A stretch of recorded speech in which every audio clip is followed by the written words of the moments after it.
Good evening, and welcome to Thursdays with NAMI. My name is Garry Crites, and I am the Executive Director of the National Alliance on Mental Illness North Carolina. Peg and Roxy Morrison are taking a well-deserved vacation, so I'll be your host tonight, and we are so glad that you're here with us.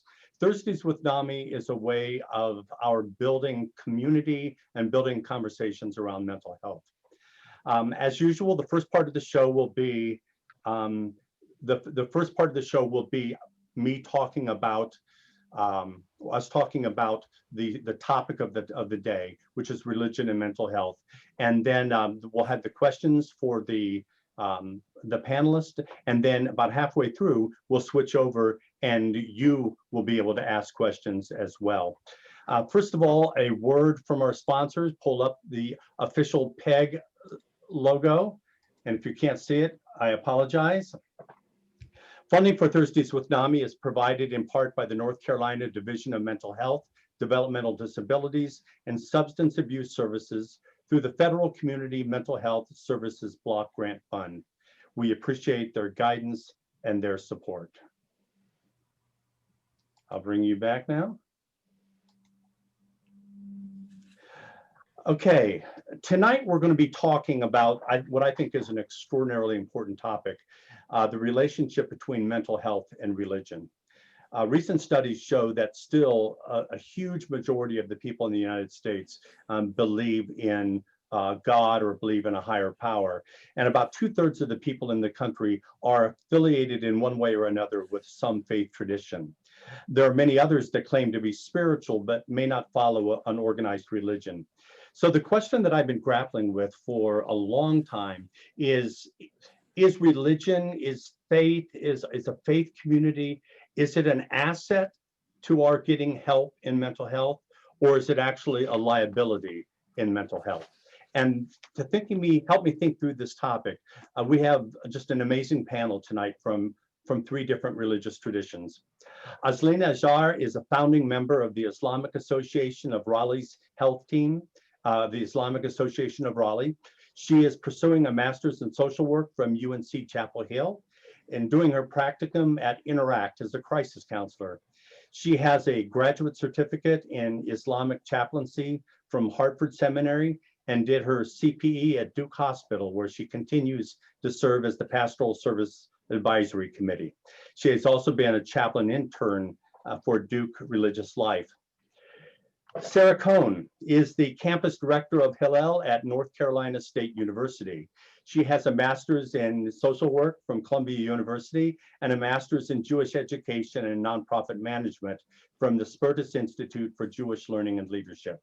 Sarah has extensive work as a social worker and as a therapist in hospitals and agencies with special expertise in DBT, and she now works with Jewish students at North Carolina State.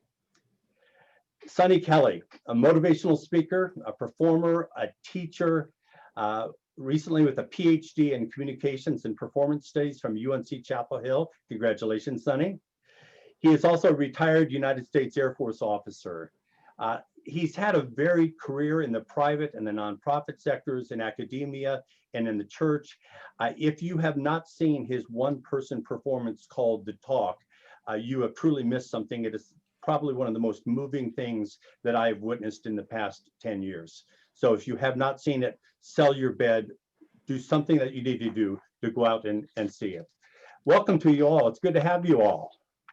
Thank you. It's good to be here. Now, we're just going to be having some questions, and there's no particular order in who answers the questions. We're not doing it by seniority, because if we did by seniority, clearly North Carolina State would win out over UNC. But we're not going to go that route. So just whenever the question's asked, feel free, as the spirit moves you, just to go ahead and answer. The first thing I want to know is, just in the midst of all the craziness that's going on right now with COVID virus, with all the racial trauma going on, with all these things, how are you doing? How are you doing individually, and how are you finding your way through these tough times? Well, we were talking before this, and Sarah brought up a good point. She said, we're at a crisis point, and, thank God we have people like us who are ready to address the crisis. I think many of us have been waiting to have these kinds of conversations. We wish we could have them under different circumstances. But for me, it's a bit affirming to finally be talking about some of the things: marginalization, racism, Islamophobia, anti-Semitism. These things have all been rising in the last year alone. And I'm glad we're talking about them seriously with empathy. And so I feel a bit of a hope, and honestly, more hope than I think most people would think I would feel in this season. That's really good to hear, because this is a time that it would be easy to lose hope because of everything that's going on, because of the tension that's going on in our nation, and just to know that there is something out there worth fighting for. Thank you. Aslina or Sarah? Yeah, I love what Sunny said. I think, yeah, there is a lot of opportunity now. I think where it looks like it's, the environment is right to have these difficult conversations. We just had in my women's group a panel on, what does it mean to be a Black Muslim woman? And so that's layers and layers of intersectionality right there. And so, and there's so many other things that we can learn about other people. There's a good opportunity to do that. And as a Muslim community in the South, we in North Carolina don't have a lot of opportunities that, say, the big metropolitan communities do with their huge population and all these great resources at hand. And so this is a great opportunity for us because a lot of things have gone virtual and a lot of things are online. And so we're getting access to, these educational opportunities, these seminars, these, great talks that are going on right now. And so, yeah, I like to look at it hopefully too. Sarah? I think this is a great time for reckoning in a positive way. We're at an interesting point in the Jewish year. We've just begun a new year. And at the beginning of each year, we look at ourselves and we say, where have we individually and communally fallen short of our values? And what teshuvah, what return do we need to do to say, how can we become the ethical, communal, people oriented towards good and justice that we want to be. And so I very positively see, even within the Jewish community, a reckoning around anti-racism work. I've heard an estimation that potentially in the US, as many as 20% of the Jewish population are Jews of color. And so I very much value that we're being called as smaller communities and larger communities throughout our country to kind of take issue and to look at and to dig through what's going on. And I also just think with COVID, there's a really nice, or not nice, important at least, normalization or recognition going on that it is okay not to be okay, that we are not living through normal times. We do not have to act like this is how things are, how we're used to. We don't have to pretend we're optimally functioning. I think that there's kind of a new era of humanity that when your family member or dog or kid runs through the back of your meeting, that there's a new acceptance of kind of us as holistic beings because we're inviting people into our homes on our computers in a new way. And I just want to keep normalizing and saying it's okay not to be functioning at your best right now, because nobody is. That's a really great point, Sarah. I think we can so easily point out what all of our differences is, and what we try to do in ecumenism is say, well, we'll pretend we have no differences in our religions at all. That's absurd. There are differences, and there needs to be differences between different bodies within a specific religion, but there are certain things like the basic humanity, the desire for justice, the desire for peace that I think transcend all. And it is okay, that desire for some stability in the midst of a difficult time is something that all of us hold in common. So thank you. Now, I gave a little bit about your bios individually from a very mechanical point of view, but tell me more about who you are, what you do, and especially what is your interaction with the field of mental health, and and anything, especially as it relates to our faith traditions. We're all waiting. I guess I'll lead because I'll let on the first question. Mine is not as, I think, formal as Selena's or Sarah's, in the sense that I am more of a performer and a scholar. I teach at Fayetteville Technical Community College, but of course, as we all know, as people of faith, our faith informs our every step. Right? We all hope that we will be in God's will, as we were saying earlier, inshallah, right? God willing, I'll be doing what he's called me to do. And so for me, I am also a youth pastor or a youth minister at the church that I attend in Fayetteville, North Carolina. So I've always been interested in trying to engage kids with biblical truths and relationship with God and with each other, and doing it through performance and through interactive teaching, pedagogical approaches, innovative pedagogical approaches. And so all that kind of mixes into what I do and who I am. But it's interesting that I got mixed up with NAMI not long ago. Of course, Gary, you saw the show and reached out to me, and my local NAMI chapter reached out to me, and we did a wonderful variety show, a community variety show. And It was fun. Yeah, I emceed it, and I just had a great time engaging in it. I found that what it was there were some elements of where, some people brought scripture, or my wife sang a gospel song, but there, more than anything, it was a time of hope and a time of kind of lifting. And I love what you said, Sarah, a time to admit that it's okay not to be okay, and it's okay to be broken. And I think that's one powerful thing about faith that I teach and that I've learned, is that there's actually freedom in my imperfection. There's freedom in my admission of my imperfection. I need my creator. I need my daddy, my Abba, my Baba. I need him to embrace me and to encourage me and lift me up from the dust that I am. When I humble myself in that way, I'm able to step out and be courageous, because hey, it's not my will, but his be being done, right? Or if I mess up, I can say, well, I can get up because he's perfecting me. He's drawing me forward to as I would say, the stature of Christ, right? So I have found that that walking in faith and teaching in faith, whether I'm teaching in a secular environment or with kids at a Bible study, I'm able to teach them freedom through humility. Super. Thank you, Sunny. Yeah, so I actually am very passionate about mental health and breaking the stigma around mental illness. I find that the Muslim community has a very strong stigma on, everything around mental illness. And while I know we'll get into this later, but yeah, while physical illness is acceptable to talk about, a lot of times we just kind of skirt the issues around mental illness. And so one of the things that I've observed is that my community tends to go first to their family for help, and then they go to clergy. And in the Muslim tradition, our clergy doesn't usually get training in counseling per se, although that has been changing in America. It's really nice to see a lot of Muslims becoming chaplains now, which is relatively new phenomenon.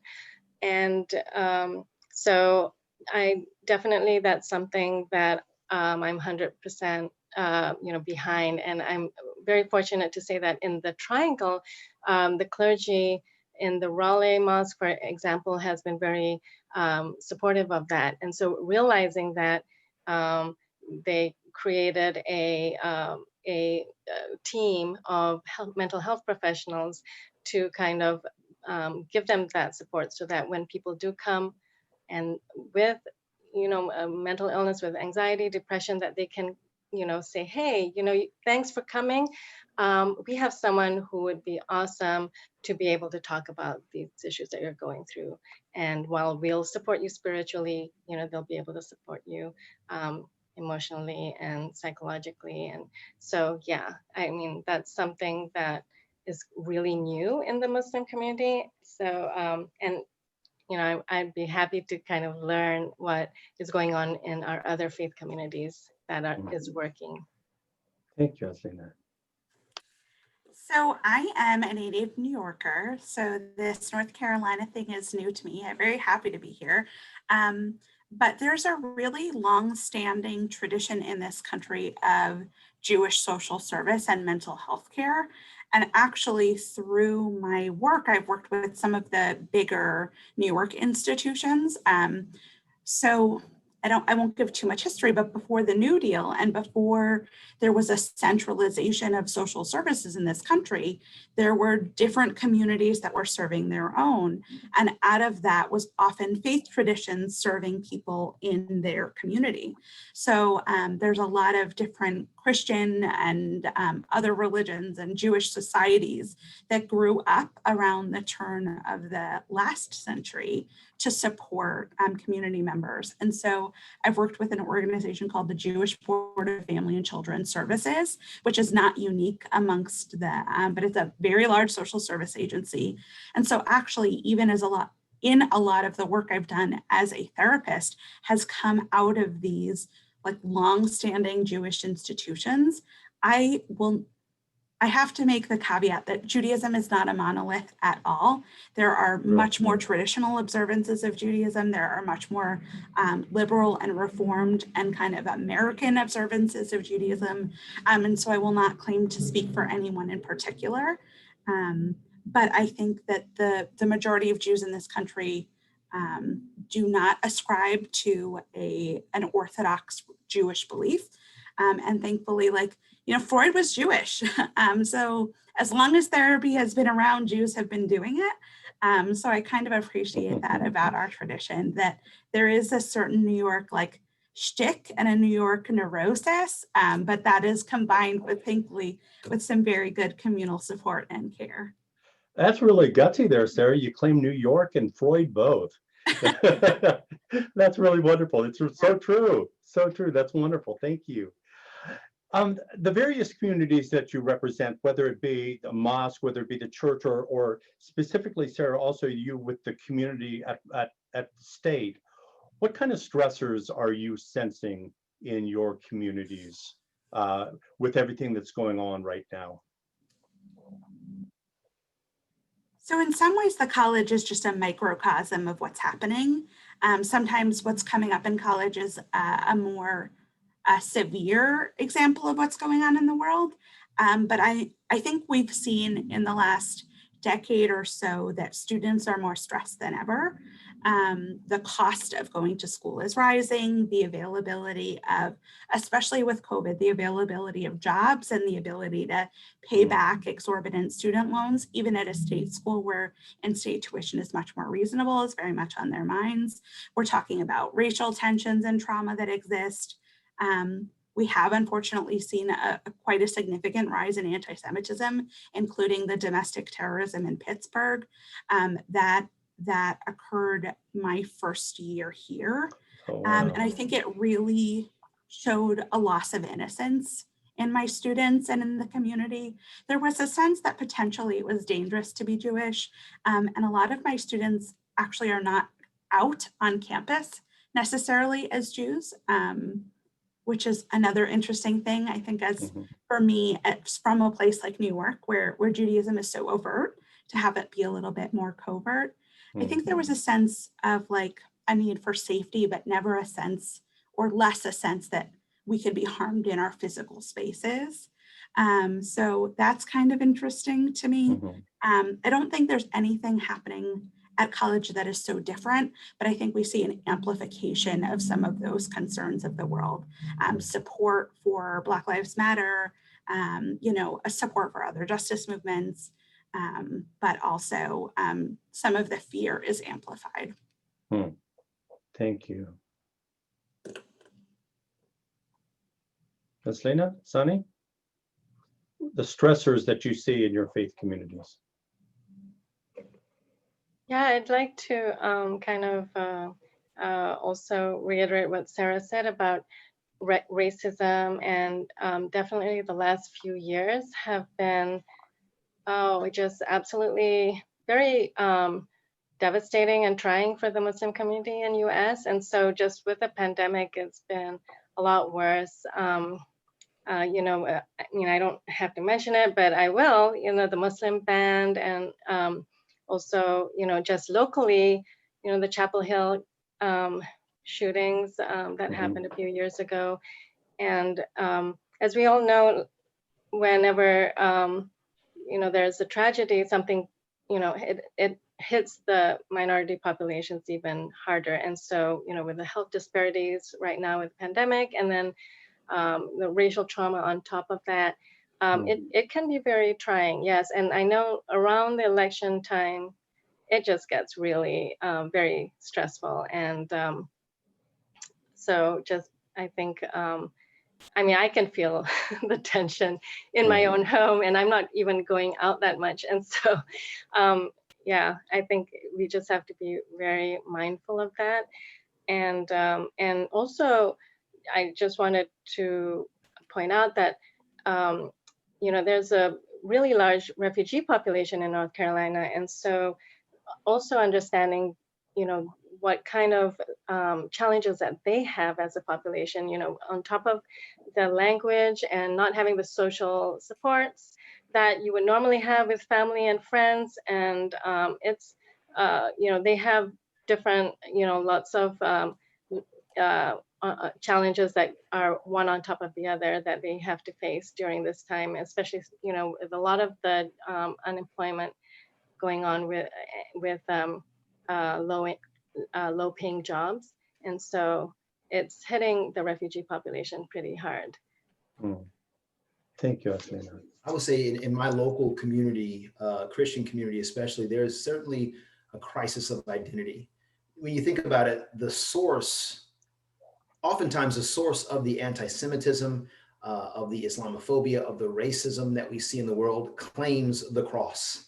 There's been a bit of a crusade, so to speak. I mean, there are agnostics and atheists and people of all different backgrounds and creeds that operate in white nationalism or in bigotry. But oftentimes they do say, and we're Christians, we're good Christians, and Christianity is equated to being an American. Well, what if you're a Christian who doesn't believe in white supremacy? Or what if you're a Christian who doesn't agree with some of the policies that are coming out of the White House, right? The White House is lauded by many strong evangelical Christians as a beacon of Christian light in this world. And to Donald Trump's credit, he's done a lot of work to try to help Christian missionaries across the country. He's done a lot in terms of the pro-life movement, and he's really catered to Christians. And he claims to be a Christian. At the same time, he says he doesn't need forgiveness for anything. So there's a crisis of identity, right? When the very crux of Christianity says, my righteousness is filthy rags. I am nothing without the sanctity of Christ's perfection. That's what we believe. That's part of our creed.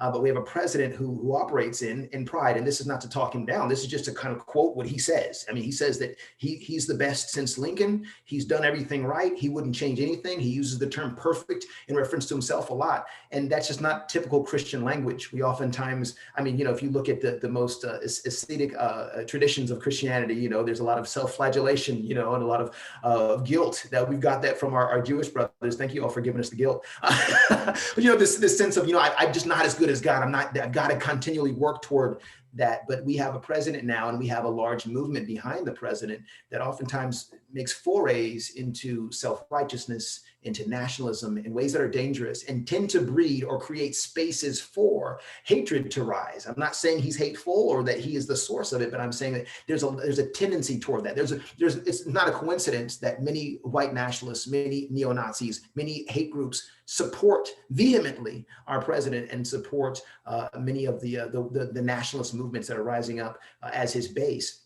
I want to be very careful not to badmouth him because it's complicated. As when I say that it is a crisis of identity, I mean to say that we as Christians are trying to figure out where we stand, and there's a lot of infighting, right? If you're not voting for Trump, then what kind of Christian are you? That must mean you're pro-choice. And if you're pro-choice, then what kind of Christian are you? Some of these arguments that have been coming up over the last several decades are rising and coming to a point now. You're either for us or against us is the argument that many Christians are saying. And then there'll be people in the Christian liberation movement who are more on the left who would say, how could you vote for a president who separates children from their parents on the border? That's the most unchristian thing I can think of, right? And so they would say that Donald Trump is not a Christian, not being a Christian. So we're all calling each other out and trying to figure out how we are. Now let me complicate it a little bit more with the intersection of a Black Christian. Okay, so as a Black Christian, what am I supposed to do in America? Where I am, I've always been, in the words of W.E.B. Du Bois, struggling with this double consciousness, right? An American, a Negro, two souls, two thoughts, two unreconciled strivings in one dark body, whose dogged strength alone keeps it from being torn asunder. I love those poetic words. And that's kind of been how we've been walking this thing something out. Add on to that the cross of Christ, which is a burden, which is not only a point of honor and of challenge, but it's also a burden to carry through. And imagine being separated in that cross. So my cross is different from yours because of the hue of my skin. So there are these challenges of where do we fit in as Christians, and where do we fit in as a Black Christian? You know, there's the Blexit movement where there are a lot of Black people leaving the left and going to the right, and a lot of them are using Christian language and spiritual, if nothing else, you know, biblical terms and scriptures to justify what they're doing. And I think that, you know, everybody, I'm a passionate centrist. I believe everybody has a right to believe what they want to believe. And I don't believe that any politician is the right one per se at any given time, in the sense that they're all humans. This is this country's imperfect. Every politician is imperfect. Whenever I vote for the one that's the less imperfect. But I say all that to say it is a question for us more than ever of identity crisis. Who am I as a Christian? Who am I as a Black man? Who am I as a Black Christian? Where can I fit? If the person for whom I voted indicates to you my commitment to Christ, how safe am I talking about politics with you? How safe am I being in my own skin in your space? And what will I hear? And when I hear something that offends me, if I respond to it, are you going to call that my pride rising up or my flesh? Or can that just be righteous indignation? One person's righteous indignation is another person's prideful retort, right? So Right. I'm still trying to figure out how to have these conversations amongst my own brethren and sistren. You know, I'm a practicing Christian, but I'm also a historian. And not to belabor the point too much, but historically, I think just in general in culture, but especially within Christianity, whenever there's been too close of an alignment between the state and religion, somebody's blood is going to flow. So it's just, it is a challenging time.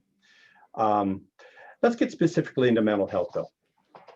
I believe that religion, faith traditions, personal faith, all of the above is intimately tied into our health, including our mental health.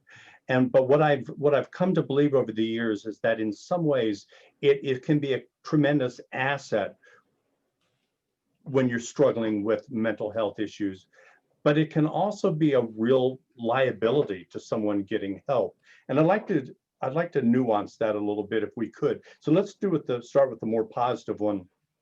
From your perspectives, what has been the asset? What has been the good part that religion or faith traditions have brought to the desire to get mental health treatment? So one of the things we're talking a lot about right now in the Jewish community is this value of pekuach nefesh, of saving a life. And we're talking about this a lot in terms of COVID and our responsibility towards one another from a public health perspective.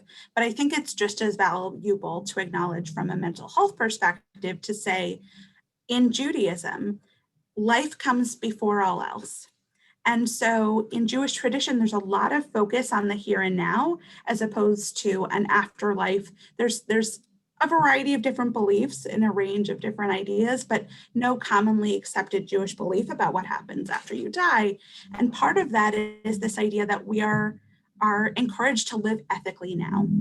And with that in mind, saving a life is even more important because that's all that we can understand at this time. And so you are not just allowed, but you are obligated to violate the mitzvot, the commandments, the traditions, if someone's life is going to be saved. So there are prohibitions like on Shabbat, on the Sabbath, the day of rest, there are certain things that Jews might not do. But if you see someone drowning, you must save them. Not just like, oh, okay, if it works out, it's an obligation. Mm-hmm. And so I think within the Jewish tradition, this is a huge asset to say, saving someone's life, helping them live a good life is a priority. And to push back a little bit against Sunny's Jewish guilt assertion, good-naturedly, I think another asset within Judaism is this idea of what's called B'Tselem Elohim. We are created in the image of God, which means that we, in some special, unique way, are God. we hold God within us.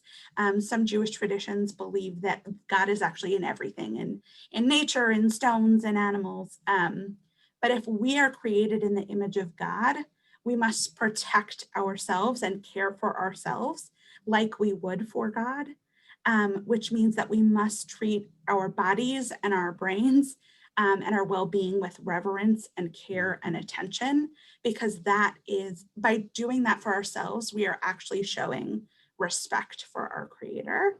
And I just really love this tradition, from a literal perspective or not, to say we are obligated to both care for ourselves and therefore also one another, because we are all God. That's really interesting, Sarah. Also within the Christian tradition, there's the idea of the Imago Dei, that humanity is created in the image of God. And there's been debates for 2,000 years about what that actually means. And one of the more predominant views of what the Imago Dei means is the ability to enter into a significant relationship with another person or with God. And that's what makes us different, the ability to care for each other, the ability to enter into that relationship. So that's a really wonderful, wonderful image that you have. Azlina, Sunny. I'll just say I was struck by the conversation that we're having here, as I was talking to someone recently about I was reading with my sons the Gospel of Mark, and the Pharisees who were not abiding Jews, and I say spirit abiding Jews, they were abiding in the spirit of the true God. They were very legalistic, right? They told Jesus, well, is it legal for you to be healing people on the Sabbath? And exactly what Sarah said, yeah, it's legal for me to be a human and to love other humans and to do what's right on the Sabbath. I don't care if I have to walk through 10 miles of pork, I'm doing it, you know? And so the fact that Christ in this context was calling them to live out their faith as it was already written, to love others as you love yourself, right? This golden rule that we talk about, you know, Jesus said the golden rule, love your neighbor as yourself. That's from Deuteronomy. That's from the Old Testament. It just got covered over by a bunch of rules and laws and other things, but we have this in common. And I think about Islam, you must take in the foreigner, that you're called to take in the foreigner and to feed and care for those who cannot do. Like, we all have these cornerstone beliefs of compassion. And whenever we hear of our leaders or our fellow parishioners not carrying out that compassion for religious reasons, I think we need to check them on that hypocrisy. It's hypocrisy in all three of our faith traditions. But sadly, especially, again, back to the identity crisis for me, because Christianity is so engrafted into American identity and individualism, and pull yourself up by your bootstraps and get it together. Come on. This whole notion of asking for help, needing to be the foreigner sometimes. Oh, we're glad to, we'll take the foreigner in, you know, or we'll build a wall up sometimes, just if there are too many foreigners coming. That's a whole different conversation. But, you know, we're glad to be the one that's giving the hand out. But when it comes to asking for a hand up, I'm going through these things. I need help. I need counseling. I might need medication. I need to talk about my weakness.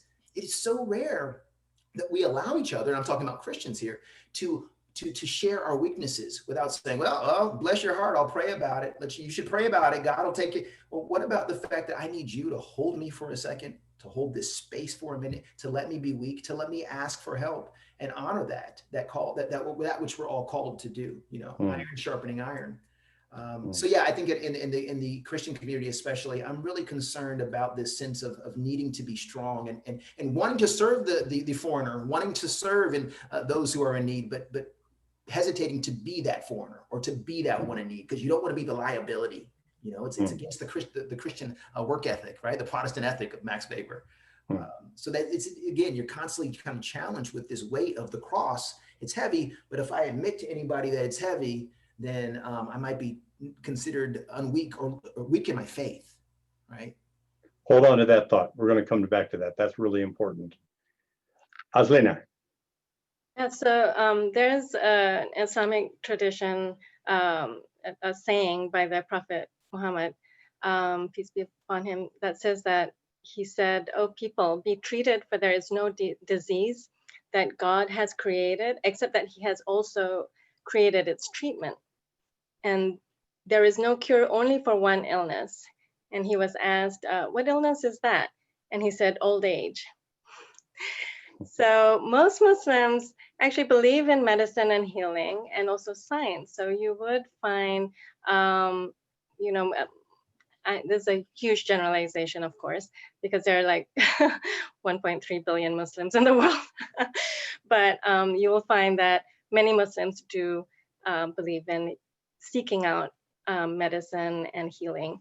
In terms of mental illness, however, spirituality kind of, or spiritual healing kind of takes precedence before mental health healing. And so a lot of times you would find that, hey, let's go to the clergy, let's get, you know, some spiritual kind of healing done first.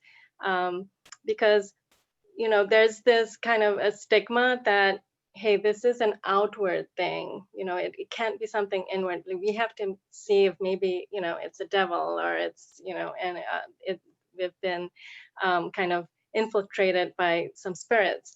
And so that's always kind of been an aspect in Islamic tradition that that is kind of prevalent. Yeah. That's wonderful. Mm-hmm. I think that religion can be a tremendous asset. My daughter suffers from a severe mental illness, and as her papa, I deal with that on a daily basis. My fears for her, and there are sometimes, honestly, that it is my faith that gets me through. My counselor gave me an idea of something to do that is so incredibly simple, and it's as an academic, it seems this is way too simplistic of a thing to do. But she said, literally, what I want you to do is I want you to take a box and I want you to put it by your bed. And when you start to worry about something that you cannot do anything about, I want you to write it down on a piece of paper, put it in the box. That's your God box. Put it in the box, shut it, and then let it go. And I thought, I have a PhD. That is too simplistic. That is one of the most helpful disciplines that I've had, because symbolism is very important. Symbolism is important. So the idea of just saying, I'm giving this over, I don't want to worry about this anymore, I think faith can be a real asset. But what I also want you to address, and Sonny, you started going into this, and I want you all three to, I think it's also can be a liability to people getting help in mental health. Talk to me about how faith and religion and faith traditions can also be a liability. I'll just say there are two binaries that I've heard over the pulpit lately and have really resonated with me. One is religion versus relationship, right? The Christian religion is based very integrally on a relationship with Christ, right? With Christ, you can get to Yahweh, right? To God, as in Arabic, Allah, right? And so we believe that there has to be a relationship, but oftentimes it gets, that conversation gets misconstrued and becomes about religion. Well, if you show that you have religion, if you don't commit these sins, if you dress the right way, go to church on the right day, follow the proper high holy days, then that is proof of your relationship, and you are truly saved. Salvation becomes a work, right? Of course, but we have the scripture that says faith without works is dead. So we know that we should be doing some work, but what happens is we forget the fact that when you have relationship with God, with your creator in whose image you were made, then you start to act more like God. You start to act more in light and love and in joy. But the problem is people oftentimes try to put the product ahead of the process. The relationship is a process. All of us who have spouses and life partners know it's a process. You're learning this person. Well, if you're only focused on the product, salvation, and being a good Christian, well, then you lose sight of the process. And mental health, it's a process, right? Trauma, you're always going to have to deal with that trauma. And so relationship lets us deal with the process. Religion just demands a product, and then it becomes a liability. Because if you're not Christian enough, then there's something wrong with you, and you should be you should be condemned. And if you're condemned, then the voices that are talking to you, telling you that you're not good enough, and depressing you, and telling you that you're too manic, or whatever the case may be, those voices, you start to listen and say, well, maybe they're true, because if I don't look like the product, then maybe that, and it becomes this self-fulfilling prophecy. And the other binary that I want to bring up is this notion of conversion versus comparison. We often look at Jesus Christ in my tradition as someone that is our benchmark. And when you get caught up in comparing yourself to Christ, then you get caught up in this really, really unhealthy, insidious competition where you become a perfectionist. And we all know perfectionism turns into OCD, turns into so many other, manic and just painful and challenging things. But when you think of yourself as being converted, The closer I get to him, the more he converts me into his nature. The fruit starts to come out of you naturally without you having to force it. I teach it to kids. I say, if you are a watermelon plant, then you can force yourself all you want. You're not going to grow an apple, just not. But you're designed to be a watermelon plant. So just relax, get close to him and let him make the sweetest watermelons out of you. And that's a challenge to do. But, you know, Sonny, I think as someone who also comes from a Christian tradition, I think sometimes our doctrine, our tradition gets in the way of us even being willing to admit. I mean, how many times have you heard people say, well, I know you're struggling with depression. You just need to spend more time with the Lord. If you spend more time with praying, if you spend more, now I'm not saying that spending time with the Lord is not a good thing, but we would never say to somebody, well, I know you have a broken leg. If you just spend more time praying, you won't have a broken leg anymore. No, I'm sorry. The praying is valuable, but you're still going to have a broken leg. And I think within at least within Christianity, and for my colleagues, I'd love to know about your traditions as well. At least within Christianity, it's so often for you to reach out and get help is a demonstration of a lack of faith. You must not have faith, because if you had faith, you would not be struggling with bipolar. That's absurd. The whole construct is absurd. And a shout out, I won't take any more time, just a shout out to Blanche Wimple in the comments. Blanche made a great example of someone who mentioned that they had a mental health challenge and it turned into, well, get an exorcism. You know, and we have, you know, examples of that in the Bible, right? There's a person with palsy or a person with a demon possession, and then Jesus takes the demon out of them. There's even a time when the disciples try to take a demon out of a person and they don't do it. And Jesus says, well, because your faith was not strong enough. So then we blame it on each other, right? And lack of faith. Yeah, I hear you. Somebody has said that the Christian church is the one army in the world that goes out into the field and shoots its own wounded. It's a sad tradition. Gonna take that hit, Gary. Ouch. Sarah, Aslena, what about within your traditions? How has it been a liability? So I'll speak from my personal experience, and I not as a representation of all Jewish people everywhere, which I certainly would never claim to be. It hasn't been. I haven't personally seen it be an issue. I'm not saying it never is. I would definitely say in more traditional interpretations of Judaism, where the Torah, the holy text, is viewed as a literal document, as the word of God, there is absolutely places where stigma or faith or a feeling of persecution could be an issue. I'm not saying Judaism is devoid of those issues, but I think in many more liberal traditions, thankfully, I have not seen it be an overt religious issue, which does not mean that individuals don't still face some of that stigma. I think even in this country, the way we talk about mental health as being different from physical health is very strange. Like, that's true. So much of mental illness has a biochemical aspect. Our body, I used to tell my clients, our bodies and our brains are attached. They are not like singular entities. So why would we treat mental health differently? But thankfully, in my experience, the thing that I think hasn't really been mentioned here, but I think is important, is also the role that addiction can play in co-occurring disorders where there's a mental health issue and a substance abuse issue. And I do think not just faith traditions, but many systems and societies don't understand the impact that those two things can play with one another, and the power that things like the rooms of AA can have. But those are actually traditionally, in some ways, quite religious spaces. So I think it's a bigger conversation, but thankfully, I have not seen a lot of evidence of this within my community or those kind of within my circle. Wonderful, thank you. Aslena, how about you? Yeah, so absolutely some of the things that both you and Sunny have mentioned about how, you know, really that in religion, even in the Christian tradition, that people have this guilt sometimes that they're not praying enough or that God is angry with them. And that definitely does happen in the Muslim tradition as well. Sometimes there's this feeling that, you know, that we are all being tested because of something that we have collectively done or individually done. And so, you know, if the plague has come upon us, you know, then it must be because our community has not been fulfilling its responsibilities towards those who are disenfranchised, or et cetera, et cetera. We're allowing, you know, too much misbehavior going on, for example. And so there's a lot of that there, even though the word for God's mercy, you know, rahmah, is actually one of the most common words in the Quran.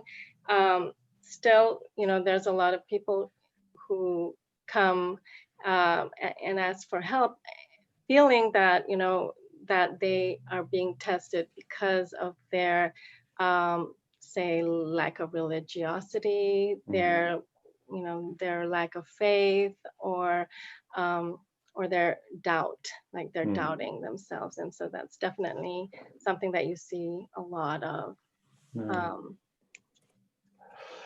You know, a little while ago, we were talking about how quite often there's an alignment between political and civil and religious, if you will. And I wonder sometimes if some of the stigmas that we have in religion are actually stigmas that we have with the frontier mentality of the United States, that just happens to get filtered over into religion. You know, that idea that I should be able to pull myself up by my bootstraps, that, you know, if I may be depressed, but if I put my mind to it, I can overcome it. And again, we would never say that if somebody had appendicitis. But for some reason we see, as you say, Sarah, people suggesting that there's a difference between mental health and physical health, that physical health needs a doctor, mental health just needs more discipline. And I think it plays over, if it feeds over into our religious lives sometimes. So, studio audience, one thing I would ask you to, if you would please, we are coming near the end of our questions for the panelists. If you have not started, I haven't even looked at the Q&A box yet. If you would like to ask questions to the panelists, please click Q&A in the middle bottom of your screen, and then just add your question. Try to be appropriate, try to be succinct, and we'll get to as many as we can. I am a clergy. I am a layperson now, but I still am ordained. But one of the things that I found, something you said triggered it, Aslena, earlier.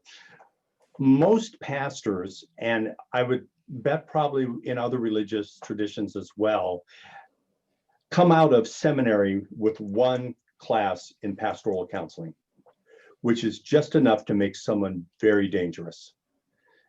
Because either they're going to start diagnosing far beyond their level of ability, but the problem is that still to this day, especially in rural areas, the local clergy is often the first person that you go to if you're having a problem. So that being the case, because clergy are often the front line in all religious traditions, not just Christian, what can we do to help the clergy? What can we do to help them be better at counseling or knowing when to refer? I mean, the men and women out on the front line, what do we do?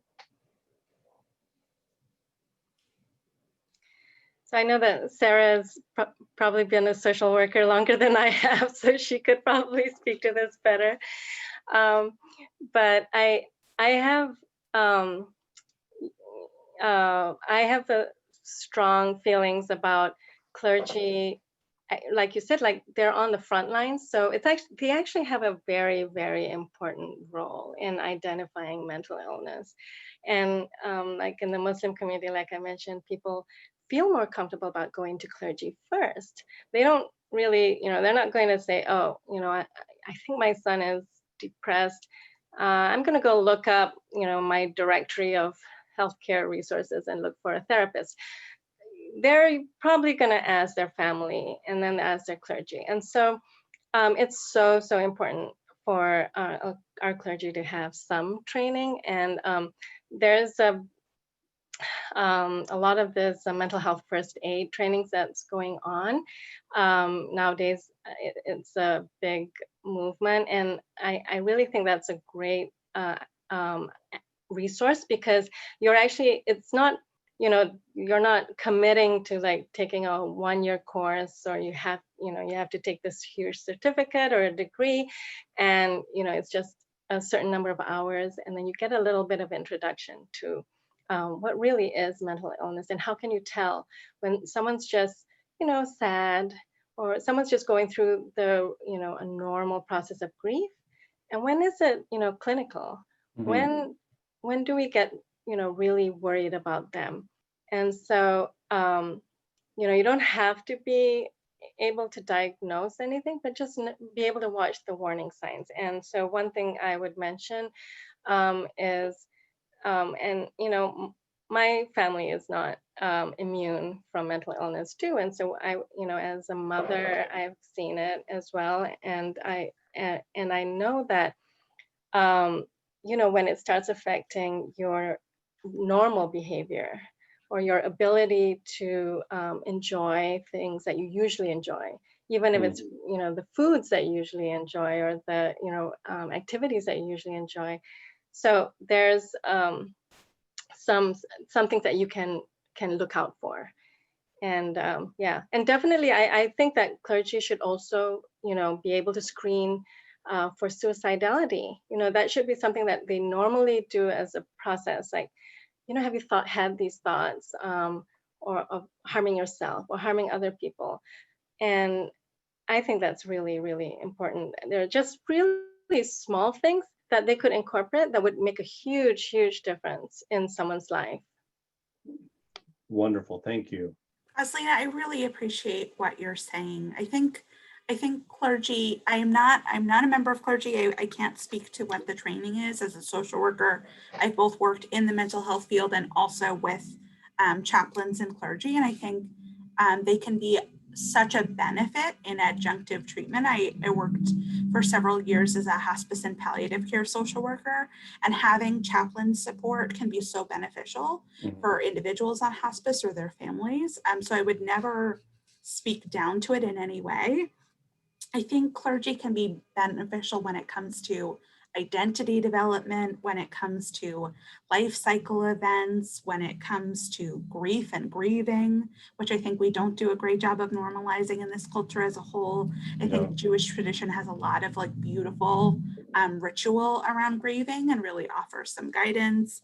I think adjustment to difficult things.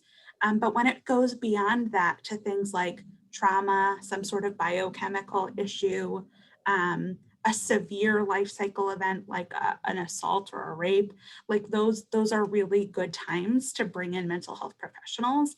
And even though I am a trained mental health professional, when one of my students comes to me and there's some indication that their functioning has decreased, I do a suicide assessment and I refer them out. Because just because I have the training does not mean I should be the person. I am there to support them in the life cycle, the grieving, the identity development, the figuring out who they are and how they want to show up in the world. I am not the right person, regardless of my training, to be supporting them when they're having acute mental health distress. And I refer to the counseling center where there are trained individuals and structures in place to support them. I think that's brilliant, because the one thing that I would encourage all clergy, but all counselors actually that actually do any level of counseling, is one of the cardinal rules is you never counsel beyond the level of your ability. If you do, you're going to do more damage than anything else. But as you just said, Sarah, even if you are trained as a counselor, there are certain times that you can't counsel. That's not the role that you're supposed to be playing. When my daughter comes to me, I'll say to her, sweetheart, I love you. You can always come to me as your papa, but these are things that you need to be talking to your counselor about. I cannot be objective. I say, I am a therapist, but I am not your therapist. And That's so we need perfect. to get someone who can be your therapist. That also means I get to preserve the relationship for the things that they come to Hillel for, that they come to Judaism for, and that they have a whole additional support system in place for dealing with a mental health crisis or set of circumstances, issues, diagnosis. It only adds to the support system that they have. That's fantastic. Sunny, Dr. Kelly. Yeah, I keep thinking about all these great examples, and I want to just sign off on everything and say, yes, that's so necessary. I think everything that Aslina and that Sarah just said is needed even more in my community. I'm going to speak for the Black Christian community. There's a strong stigma toward anybody talking about mental illness in the Black community, and especially the Black Christian community. The Black community first, because I don't know, we just have an aversion to going to medical care, dealing with the establishment. And you know, you handle stuff in your family, in your home. You don't want anybody, you don't want to hurt your reputation out in the community. But then the Christian community, because, you know, again, back to that if you have a mental challenge, then it must be a faltering of your faith. Or as Aslina said, you must have been doing some sin. What sin have you done? And this is your recompense. The chickens have come home to roost. So there's so many barriers to us. I think I will say this, of the pastors that I have seen, and specifically in the Black Christian tradition, there's not much training at all. Oftentimes a person with a mental challenge is seen as the problem child, one of those, you know how sister, whatever fill in the blank is, let's just give her space. But no, we don't need to give her space. We need to surround her, right? And if we have tools of this training, then we can do that. So that there's a sore need for that. We definitely need to start a movement, I think, especially in the Black church, of a sensitization to mental, I'll call it mental difference. Because when we use that kind of language, like mental difference, we can get away from the stigma. We need to get away from the stigma even more, right? So I'm listening and just loving what I'm hearing. I'm thinking, I wish I had this kind of stuff going on in my personal training, right? We've just gotten to a place where we're bringing in speakers to talk about things like sexuality, and to talk about things like bodily, health. Of course, in the Black community, diabetes and hypertension. We're bringing those people in. It's time to start talking about mental health. Just with the same importance, right? In the same space that you allow people to talk about their other ailments. I think that's key, Sonny. I don't think we will ever get beyond stigma until we start telling the stories. Yeah, and that's going to require us to be vulnerable. A couple more quick questions, and then I'm going to start giving you questions from the studio audience. So we're still shooting for being out here at 8:30, so that anybody that wants to watch the debate can. I think I'm going to go home and have some ice cream. But each of you are in traditions that currently or historically have been marginalized at different places, different times. So let me, from a practical clinical point of view, how important is it for persons within faith communities, and especially ethnic faith communities, to have counselors that are trained and culturally competent in their specific areas? Like, for instance, Sonny, how important is it to have, for a Black man who's going into counseling, to have a Black counselor or something like that? I'll leave it open for you three to discuss. What do you think? Wow, I'll start with that question. I'm just thinking about myself and my own life. Oh, I'm Mr. Passionate centrist, open-minded, but I would have to say I would prefer a Black counselor, because there are certain burdens that other people just may not understand. Not that they're not good enough, not that they couldn't empathize. I'm a fan of Brené Brown. He talks about not Brené, Brené. Brené. How important it is for us to empathize, right? And you don't have to know exactly what someone's going through to empathize. Thank you, Peg. She helped me out, Brené Brown. So I don't think that I need a Black counselor. I think that a non-Black counselor of any background could be helpful to me. But there's so much to explain in the Black experience that's been heaped upon me in my DNA and my psychology for centuries, right? And culturally, right? That if you have a Black person, even if they're from a different background than mine, at least the Blackness that we have in common allows us to get past a lot of the precursor, the prologue, right? That you explain about things. And so I would say I would prefer one, but I don't think that that would be the only thing that I need. And then I thought to myself, what about a Christian counselor? And I think that so much of what we're talking about in terms of mental health is a spiritual thing that is ecumenical, that is universal, that I wouldn't necessarily need a Christian counselor. I would like to have a Christian counselor for me because they can give me some place to go in terms of how I practice this on a regular basis. Because I believe that no matter what I find out about myself and what I learn in the therapist's office, if I don't give it to God and work with him on a regular basis in relationship in that process, it's not going to come to fruition the way that I envision. I believe there's great power in that connection. So a Christian counselor would be ideal for me as well, because they could help me to work through that process of turning it into relationship and conversion and keeping myself away from religion and competition. Thank you, Sunny. So I actually have a lot to say on this topic. One of the biggest indicators of if a treatment will be successful is if you think your therapist can help you, which actually is not based on cultural competence, although I think cultural competence is hugely important. Was a big buzzword in social work for a long time. But we all deserve to have people who we think can understand and support us, and regardless of what their intersectional identities look like. So I would say if you don't have one of those people, they are out there and you should find one. You do not have to stay in long-term psychotherapy where it doesn't feel like it's as useful or you're making the progress you'd like to. There are so many different ways to do therapy these days, even what's called evidence-based practice. There's just lots of different schools of thought and lots of different things can be amazing, but you need someone who you feel like understands you. This is also a place where I think mental health as a field has done and has to be very conscious to not continue to do harm.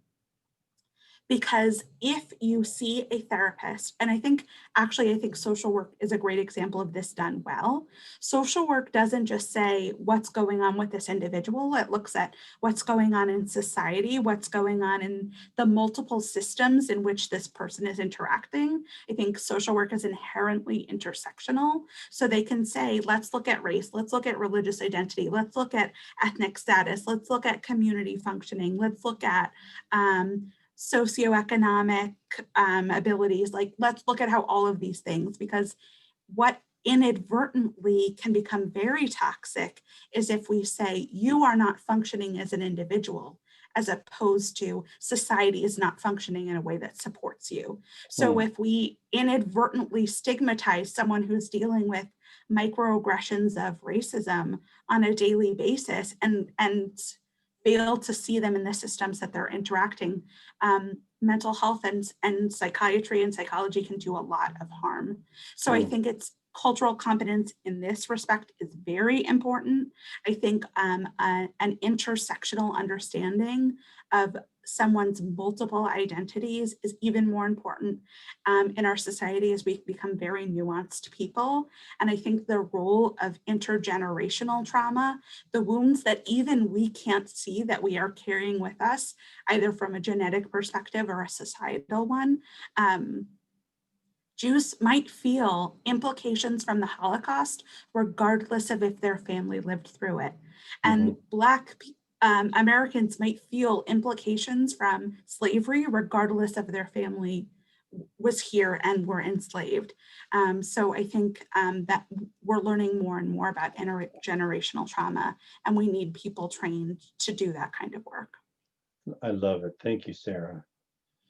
Aslina, what do you think? Cultural competence.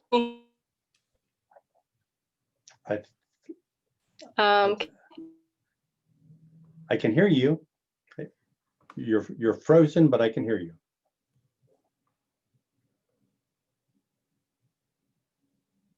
Sarah said, I think it's so important to have cultural humility, cultural competency, because of the intersectional identities that so many people hold. And going back to what Sunny said as well,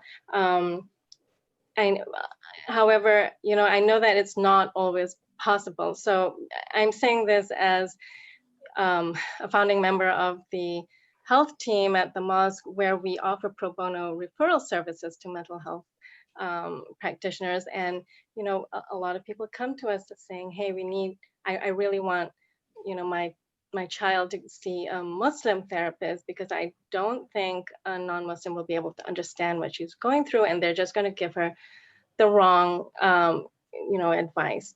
And, the first thing I do is to inform them that, the likelihood of them finding a Muslim therapist who can help her is so small. On top of, say, what your insurance, is, what you're able to pay, and where you're located, what your needs are.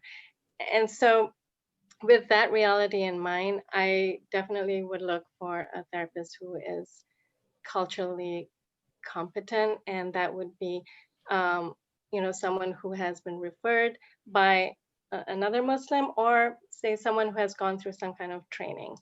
And, just even if it's not specifically about Muslims and the Islamic tradition, but just being sensitive, and a counselor who isn't afraid to ask, how does your Black identity affect your experience? You have told me all these things. How does your Muslim identity affect their experience? How does your identity as an immigrant, as a refugee affect this? And, just someone who is open to really exploring that, unknown territory with the client. I think that's so important. So I want to just amend, Esley, I think that was beautiful. And I want to just amend something I said, which is I think that the term cultural competence has some hubris attached to it. Like, yes, I understand your culture. And I think so the field is starting to adjust its terminology and say, yes, I understand some of the systems at play, but I also understand that your individual lived experience is more important than what I learned from a class or read in a textbook. So I am going to do that kind of checking in to say, how do you think this piece of your identity plays into this?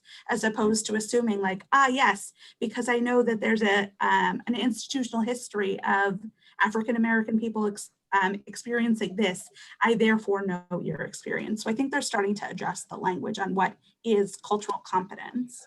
I think it's a really good point. And some people have switched over to use the term cultural humility, which is a whole nother set of questions, I think.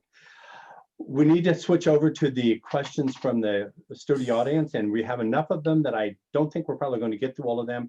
But let me just say something that just from talking with the three of you, it's been lately it's been hard to be in America. I mean, the racial trauma, the anger that's going, the palpable anger, the disease that we're all being faced with.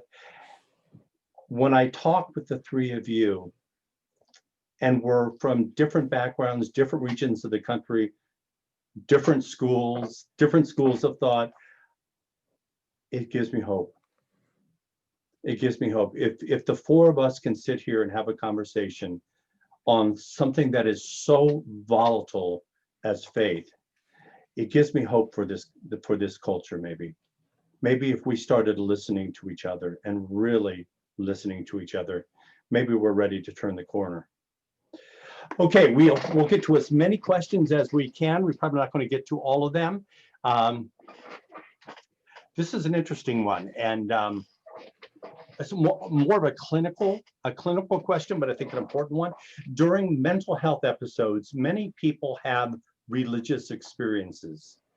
Do you find yourself ever counseling on this or having comment on this? I'm going to say something that might be considered controversial, and I'll own it. That's cool. So in the mental health field, there's typically the recommendation that when someone is having what appears to be a mental health issue, first we rule out a medical condition that could be exacerbating or contributing to their symptoms. Mm-hmm. So we want to make sure that there's not a stroke or something going on in the brain that would be impacting. And so I am not claiming that one could not have a spiritual experience, but there are certain diagnostic clusters that come with mania or psychosis that hyper-religiosity is a component. And so I would say, it might be worth consulting with a or your mental health professional to say, are you seeing other things in my experience that might explain some of this experience or hyper-religiosity?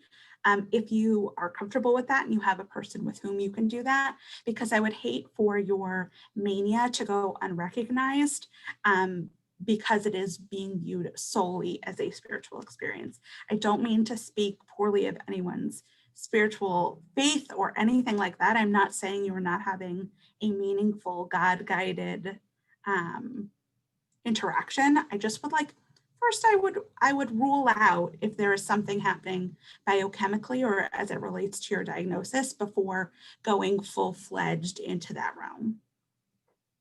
I think it's really interesting concept. I think it's true.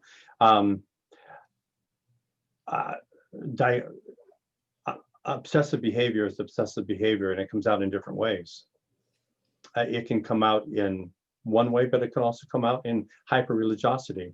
And that doesn't mean that the person doesn't have an honest, sincere faith. Right. It's Absolutely. just, but it's coming out as a manifestation of their illness. Other thoughts related to religious experiences coming out as a part of a mental health episode? Yeah, I'm a strong proponent of working of clergy and mental health practitioners working together. I wish we did it more often. And I feel like we could learn a lot from or teach each other a lot of our different, like the importance of things in our own fields. And I think just like, a primary care physician can refer someone to, and say a specialist, a dermatologist, for example.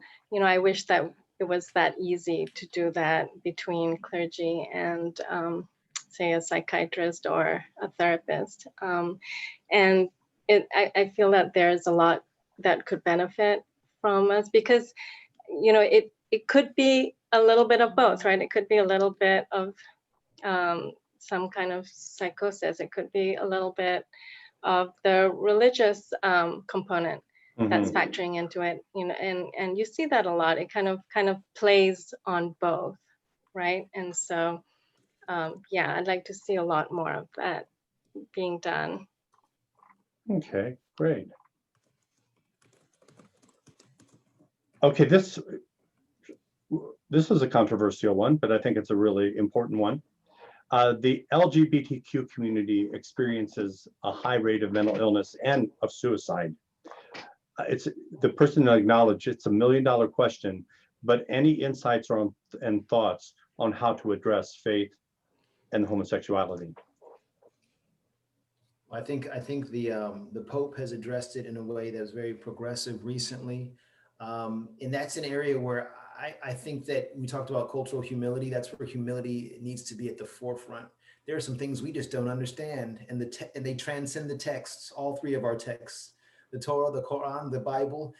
I don't fully understand. I can read the words, and I know what is practice, and I know what the practice of what is called sin and what is not called sin. But when I see somebody in front of me who has a different understanding of self and sexuality than I do, and they're looking at me eye to eye, and it's another human being, it's a much more difficult conversation, and I don't have the answers. I know there are a lot of people, and that's a bit controversial what I'm saying. There are a lot of Christians who would say, I know what this book right here says, and this book right here, and they're going to, but then that person in front of me is still hurting, and they still need connection. They still need some of what I've gotten out of this book that's given me life. So how do I deal with that? Person by person, trying to figure it out. And I think that everybody, the challenge is we all have different backgrounds, and I'm sure Sarah and Aslena will have their respective understandings. And as Sarah said, none of our religious groups is a monolith, right? So I think the biggest thing, I'll just say this: there was a man, and I'm open to all perspectives on this matter. There's a man named I think Seth Rogers was his name. He was a famous evangelist who was a gay man and decided he was still a man, but decided that the Lord had revealed to him that he was not to walk as a gay man anymore. And he became what he would call a heterosexual man, and he married a woman.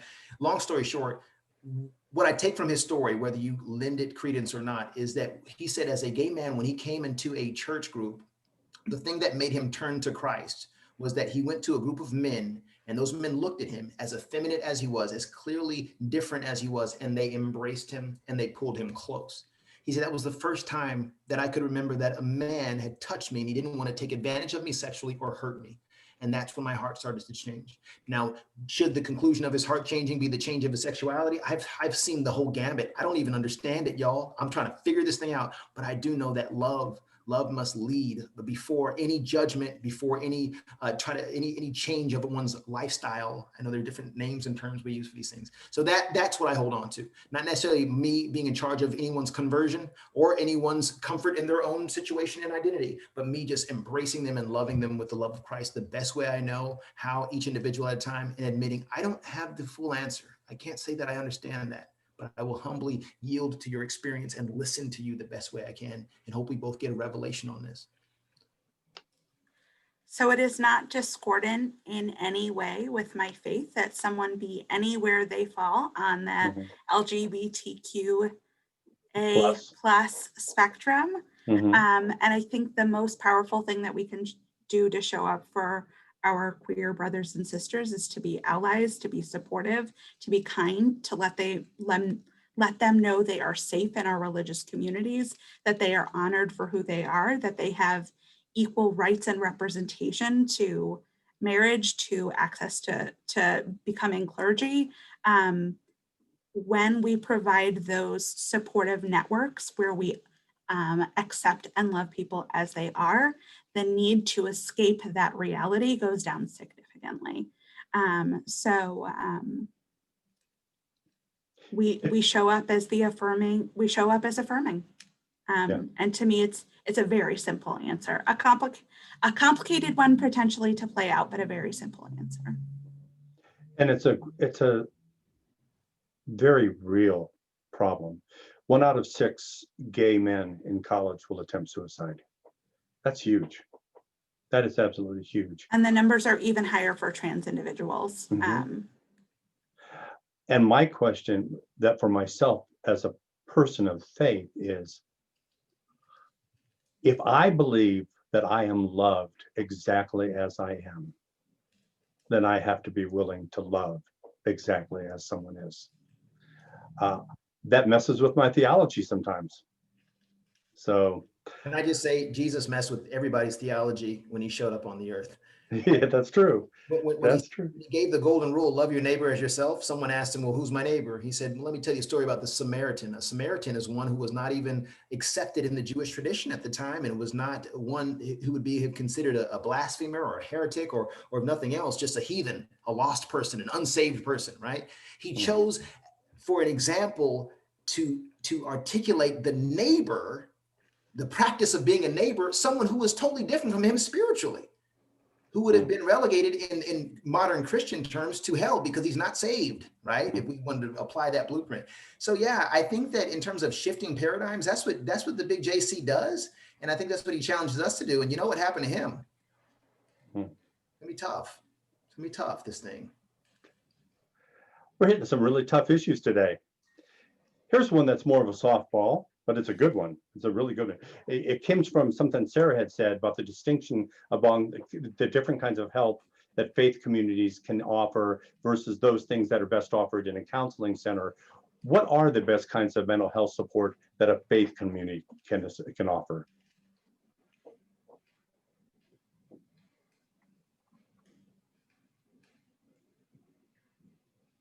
I think often mental health occurs on an individual basis. A faith community is just that, it's a community. It's a way to play out and live our values with love and experience. And I think in the case of Judaism, it is not meant to be practiced in isolation. There are lots of practices that you need a certain number of people to do, like grieving. And so I think like traditions of grieving are not meant to be alone in psychotherapy, that you share what's on your heart, but also that you are surrounded by love and support, and also like people who show up and bring you food, and people who show up and help you clean your house, and like people who show up and deal with you on a human level. So I think I think there are things that we can do well in both places, and that things don't have to be relegated to one or the other. I think grieving is a good example of we need people to love us up and support us. I think dealing with coming out can be a great example. You might need individual support working through reckoning, like how to identify and how to talk to people about it, but you need a community who's going to love you and help you and show up for you. Lena, any thoughts? Yeah, I think the community definitely is a huge part of Islamic tradition. I mean, just the Hajj and communal prayers and a lot, especially Ramadan. I mean, there's just so much that is done as a community, and it's such an integral part of mental health. And I think just destigmatizing mental illness so that the community can be free to give that support and acknowledge when someone is going through, a difficult mental illness, I think would be just, amazing, because then the community would be there to provide what they're meant to provide. Great.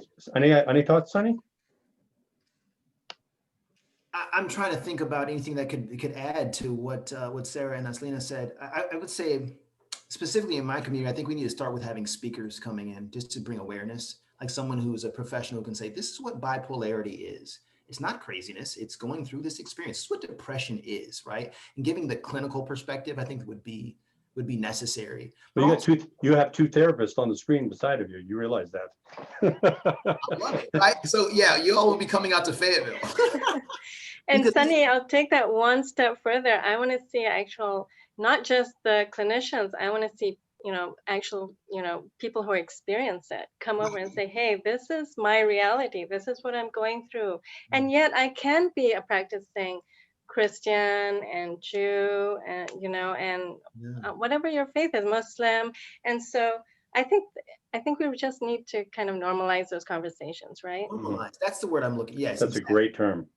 Great. So, having experts, but also having people who are experts in their own lived experience. Thank you, Aslina. Right. And then maybe even one thing we do in our church is we create like Bible study groups, right? Cell groups where people go and they have certain interests, parents to go here, singles will go there. People who are what do I want to say, conquering or living through, or I like to say dancing through trauma or through mental differences, like having a group, not to segregate, but to celebrate.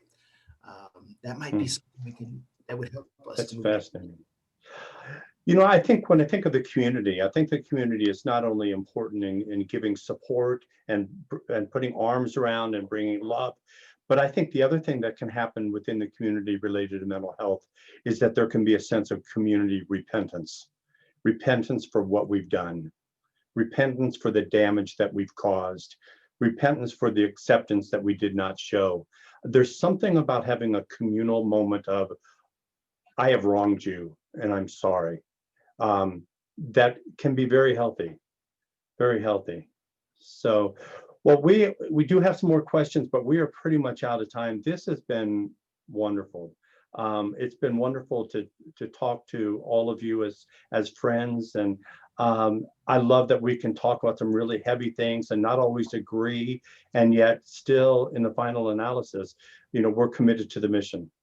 We're committed to the mission. I thank you, all three of you, for being here with us. I also am so thankful for our studio audience. There's been 52 comments that have been listed in the chat box. So if one of the people that are like Eddie or Ashish, if you can comment or copy the comments in the chat box so that we can grapple with these more. But thanks to the three of you, not only for the work that you do in your various communities, but thank you so much for what you do for the subject of mental health. As I said, this conversation gives me hope for the future. Thanks to all of you. Remember, NAMI North Carolina is here for you. We're here to listen. We're here to support. And thank you for being a part of this, I think, really important discussion tonight. Have a great weekend. Thank you. Hey, can we say our blessings and our respective, God bless you all. God bless you. Sure. I'll just say, God bless you. Okay. God bless you and keep you. I'll say God bless you too, and maybe get through this, inshallah. Inshallah. So we would say Baruch Hashem, like we hope it is so. And also, if you are going to watch the debate tonight, take good care of yourself. Like recognize that this might not be, go with clear intentions of what you hope to get out of it. And maybe especially if you're feeling more open from this conversation, do something that would be a little bit more protective before going into an environment where there may be more adversity. Yeah. Somebody was talking about in the chat that like, this is like meditation and that will be like traffic, like protect yourself as you transition from one place to another. That is a really great reminder. My staff here, I have the best staff in the entire world, bar none. And we come from different political perspectives, different social perspectives, different religions or no religion. And yet the level of respect and love that this staff has for each other, that's what we can be as a nation. That we can disagree vehemently with what somebody, but still recognize their basic humanity, and that we have certain things that we all have in common that we're looking for. And we're hoping that that will show up tonight. Thank you, everybody. It's so good to be with you all. Good night. Good night.